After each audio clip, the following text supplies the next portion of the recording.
আর একটা বুদ্ধি পাইছি দোস্ত। তোর কত বুদ্ধি তো দিলাম, কাজে তো হয় না, কি বুদ্ধি? কাইল হলো পয়লা বৈশাখ। তো পয়লা বৈশাখ হইলে আমার কি? আরে বেটা, কাইল হলো বছরের প্রথম দিন। এদিনে মাইয়ারা ঘরেতে সাজগোজ করে বাইর হয়। দোস্ত, ওইনে গেলে কি আমি বিয়ে করতে পারুম? হ, তবে একটা সমস্যা দোস্ত। কি সমস্যা? তোকে মেয়েদের সাথে ইংরেজিতে কথা বলতে হবে। এটা একটা কথা কলি? আমি ক্লাস 3-তে ফার্স্ট শিক্ষিত ছেলে, আমি ইংরেজিতে কথা বলতে পারবো না? পারবো কেডা? বল কি কইতে হইব? শোন, কি? তুই প্রথম যখন মেয়েদের সাথে দেখা করবি, হ্যাঁ, তখন প্রথম মেয়েকে বলবি এক্সকিউজ মি। এইটা একটা ব্যাপার হলো। Excuse me? আরে না রে বেটা, এক্সকিউজ মি না, excuse me. Excuse me, me me me me এই বেটা, এই মি মি মি এক্সকিউজ, এটা মানে কি? এটার মানে আমিও জানি না, তবে এটা বললে মেয়েরা পটে যায়। এটা বললে মেয়েরা পটে যায়?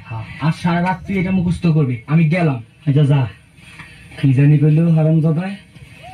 ইস কুইজ মিস, না না